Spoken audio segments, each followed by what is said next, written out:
actually drizzling ever so slightly. Let's see if it'll actually stop or it'll start pouring. It's actually supposed to rain all week. Yeah, it looks like it's raining a little bit. Although this was a really interesting read today. Who would have thought? I guess one person creating a video, and with you guys' support, you're getting some more attention, I guess, about that drone crash, like the police one. And basically, I guess with the mainstream, they actually found more details about it, which actually makes more sense. So here, this one says, RCMP helicopter and drone collided during West Sewington protests in northern BC, TSB report. Well, that makes a lot of sense. Remember that time when I documented all those protests and stuff like that? I guess they were flying things like drones and helicopters and stuff there. So let's see what we can actually learn from this, huh? Although they did indicate some stuff that even makes me say, is that true? Which I'll get into a little bit later. This one says, an RCMP helicopter collided with a drone during the West Sewington protests in northern BC earlier this year, in the only second incident of its kind in Canada. Global News has learned the incident took place February 6 at 2 p.m. while RCMP were conducting patrols near Houston, BC during the protests against the Coastal GasLink pipeline. If you guys remember that video I made too, where in relation to this protest, there was an area where the RCMP were apparently telling people, don't fly your drones. This is like a Transport Canada restricted zone, like all of a sudden. And I checked everything, like the NOTAMs and stuff like that. There's nothing that says there's like a flight restriction. Assuming that was all accurate and stuff like that, it'll be kind of interesting in this case when you think about it, because if all this stuff is based on safety, like not wanting people to fly drones, here you have official government workers, so to speak, crashing into each other in the airspace. This one here says, 3 people were on board the helicopter, and a report from the Transportation Safety Board said during a low-level flight, the helicopter collided with a FLIR Skyranger R60 drone. The TSB says the pilot landed on road after feeling some vibration of the collision and the drone was destroyed. So basically all that stuff that I mentioned previously. Unfortunately, again, I was interested in finding out, well, how exactly does this thing crash? Because on the actual report you could read, it says the drone was climbing and the helicopter was cruising. So what happened? Like, was it the drone guy was putting his face on the screen, for example, just flying up and not actually looking up in the sky, and then poof, it crashed into the helicopter? It says the TSB report does not state how the collision occurred. In terms of blocking people out of that area, this one says, the same day, RCMP also changed the access control checkpoint to a full exclusion zone, meaning no one was granted access who was not part of the enforcement team. So you can see here, they actually had a conversation, it seems like, with the Transportation Safety Board, trying to get information out of it. And again, there was one bit which made me wonder, wasn't that the one that wasn't verified? I'll talk a bit about it later. It was the day an RCMP helicopter with 3 people on board collided with a drone, an RCMP drone. Also operating in the area were 2 RCMP remote pilot air systems, RPAS, better known as drones. During low-level flight below 300 feet, the helicopter and one of the RPAS units collided. The helicopter suffered some initial vibration, and the pilot completed a precautionary landing on a nearby road without further incident. This wasn't just any consumer-type drone, but a $150,000 FLIR Skyranger R60. It was destroyed. 2 days later, our cameras happened to catch a shot of the helicopter still sitting along the side of the road. We didn't know at the time that it was unflyable, and the RCMP wasn't volunteering that information. In fact, at great expense, they called in a large Puma helicopter from Alberta to airlift the damaged chopper out. Our investigation was limited because it was all very specific to the RCMP, and it was around a policing operation to protect, I guess, their operation and the techniques they use. We just didn't want to get involved in that. The only other mid-air collision in Canada that's been investigated by the TSB is when on October 12, 2017, a consumer drone hit a twin-engine aircraft at 2,000 feet above Quebec City with no damage to the fixed-wing aircraft. In a statement from headquarters, the RCMP says since the collision, it's enhanced safety checks. The drones and helicopters aren't to fly at the same time, but if they do, the drones stay below 300 feet and the helicopter above 500. So one thing interesting in this report, they talked about how there's only been one other crash, for example, like in Canada they say, with a drone and a manned aircraft. And I remember this incident pretty clearly. This was when I was flying the drone, for example, and then they came up with all those crazy interim laws and stuff like that. And there was this one incident where they alleged, like the pilot said they saw a drone crash into a plane, and it created so much hysteria. they had things like what? The transport minister coming out saying, oh man, now we gotta really regulate this stuff, etc., etc. Yet they found no traces of a drone and stuff like that. And then eventually they just stopped investigating it. Like for me, I was like, what? Why? I'd be kind of interested in seeing what this was, how it impacted the plane in detail, etc., etc. But they basically just stopped. This makes me think actually this incident with the police drone crashing into the police helicopter actually may be pretty important overall, I guess, like for the drone community in general, if you are someone trying to make the tech more accessible and all that. Because let's go back in time here, and as you can see here, this one, it says in terms of the class and danger, this one is a class 3 investigation. Remember, the one with the police drone crashing into the police helicopter is ranked as a class 5. Not that serious according to them, like nothing to learn, shrug shoulders, like move on. This one is ranked as a class 3, and what does that mean? It says in terms of the investigation type, it's detailed, level effort high. So this is like serious business. So what is a class 3 occurrence? It says right here, a class 3 occurrence may have significant consequences that attract a high level of public interest. It may involve multiple fatalities and or serious injuries. There may be a medium-sized release of dangerous goods. There's a moderate significant damage to property and or the environment. These are public expectations that the TSB will investigate. It is quite likely that new safety lessons will be identified and that transportation safety will be advanced by reducing risk to persons, property, or the environment.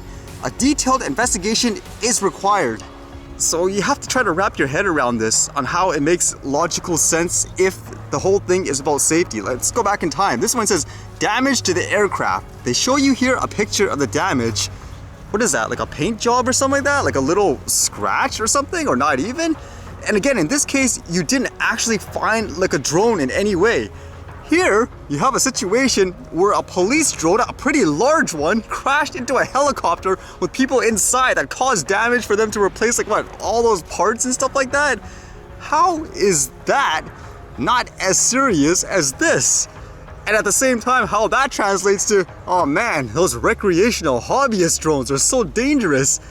It actually raises a fascinating question. Would you consider the first example where again, it was just based on a pilot saying they saw a drone with no tangible evidence saying this is the first ever drone crashing into a manned aircraft in Canada? Or would you say is this one actually like the police officer one with actual tangible proof?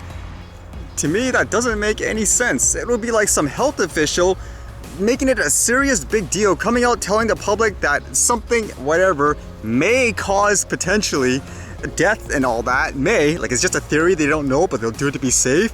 Yet you have something they're looking at right there and actually kills people or are making them sick, yet you stand there and say, there's nothing to learn. Let's just keep that company there, let them keep doing what they're doing. Like, what is this? Is this really about safety? Like, that doesn't make sense. With that thought too, the reason why I say this police drone crashing might actually be pretty big or important for like just say a recreational flyer or something like a drone or a model aircraft is because I know the narrative that a lot of people use to do things like, for example, drone policing other people, fear-mongering the tech, is they say, oh man, it's because of you guys just flying like this, etc., etc. That's why we have these laws. You can't really say that anymore. In this case, if they're saying that a police drone crashing into a manned helicopter with multiple people inside is basically like a shrug shoulders, nothing to learn, how can you say that? Where a kid flying, like again, in their backyard, let's just say it's a controlled airspace, again, within like say the height of their house, how can you say they're the reason why like these crazy over-the-top regulations are there? You can't say that anymore. That's completely contradicting if you're not just as focused and energetic about this. With that thought too, thank you for everyone who was actually spreading the video about that. I know no one virtually knew about it until they actually watched the video. And thank you for people like XJet, for example, that were spreading it around.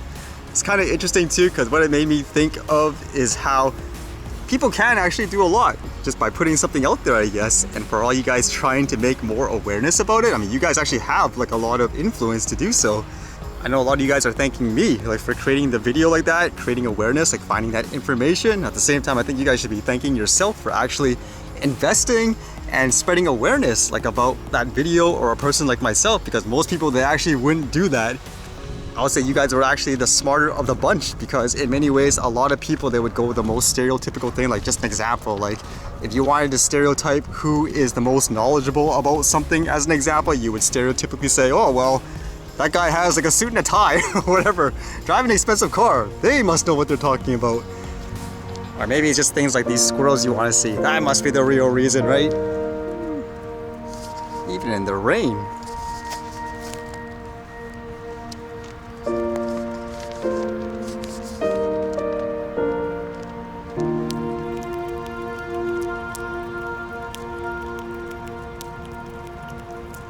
Oh, the rain actually stopped for a bit. Some cool shots maybe?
Alright, see you guys later.